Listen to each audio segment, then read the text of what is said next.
here's the coding for testing out my variable resistor down here. It's set up. So there's the white battery coming down onto the circuit. Along, this comes down, powers the clock and the backlight on the clock. This here is the ground for the clock, coming up to the ground to the battery. This here is the 12 volt from the battery coming down into the variable resistor. This comes down here to the ground, back to the ground for the battery to complete that circuit. This wire here is the analog input sensor. You can see on the clock, this wire here is the data wire for the clock, for the temperature sensor, and the fuel injection system sensor for any other faults. Because it's not connected, you see the check on the light where the clock would normally be. Now, I've got this running on the computer. I've set the data parameter to 38 to 592, and as I turn the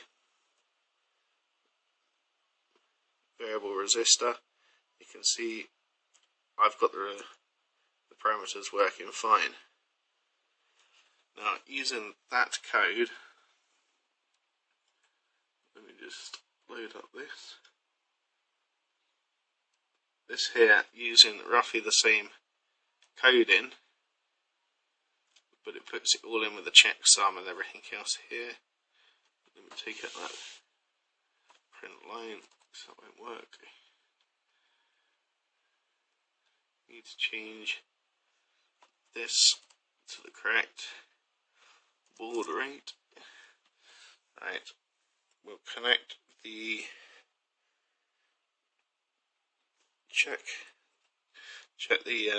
connect the clock's data pin. Right, we'll upload this. This is set. Last setting was at 38, so upload this to the Pi. You'll see it load. There you go. The clock's gone to 38.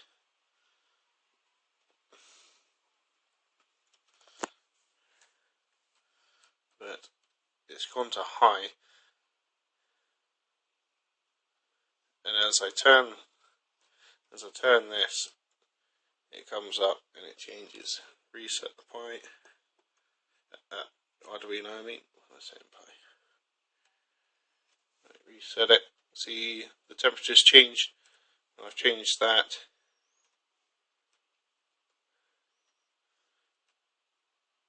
Right. Let it come to rest.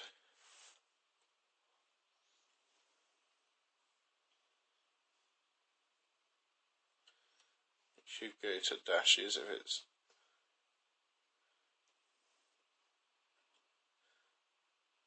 comes down to right. Let me try changing that. See, now it's all coming up saying check. It should change. So when I come back to here to see what's going on, change this data here.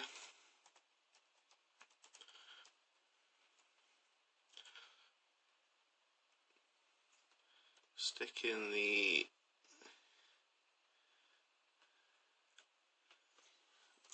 serial print temp. So what we're doing is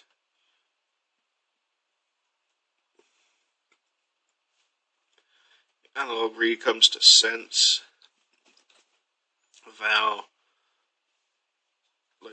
analog read comes into sense, val, the constraint sets it between the parameters, the range of 38 to 592.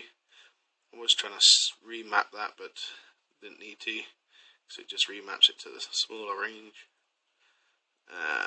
So in the end, val will equal temp, just to keep it all simple for me, right? What you'll notice now is if I load up the serial monitor, we get a load of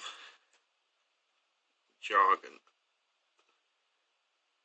There you go. I'm turning the knob, so that's at the 38 position. You see it coming up 38, coming up to 592, but we're getting a load of jargon in with that. So might have to redo this, double check this check code in that and see what's going on. But we're getting there, so any input would be good. And I will show you just quickly the original, what the guy had. Map all that out. Map all that out. We need to put. So here we go. Look, temp equals 90. Does the puts the temp reading into the correct bytes on the ECM serial bits. Checksum byte. Checksum equals that. Now delay, because it sends it out every 60 milliseconds to the clocks from. So we'll upload this. And now you should see the temperature go up, and it should stop around about 102 or something like that. 105. Let's have a look at my book. What was it? 102 for 90 it should be.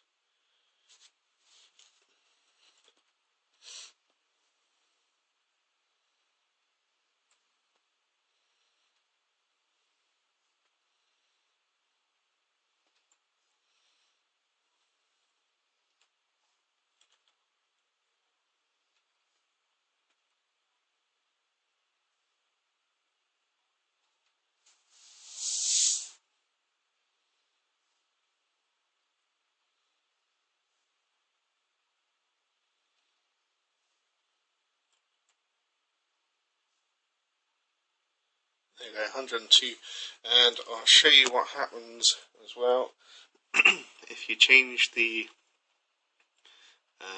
delay from 30, so the check bytes are being sent at a different rate. You should see it flash through. There you go, it flashes through the check and the fuel warning, all the different warning lights come up because it's getting the data at the wrong time and out the 8-bit. So that C41 was an error code.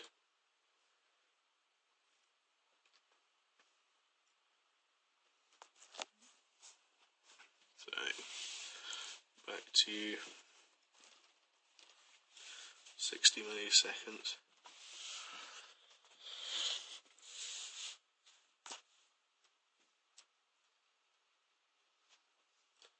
And that should bring the temperature up.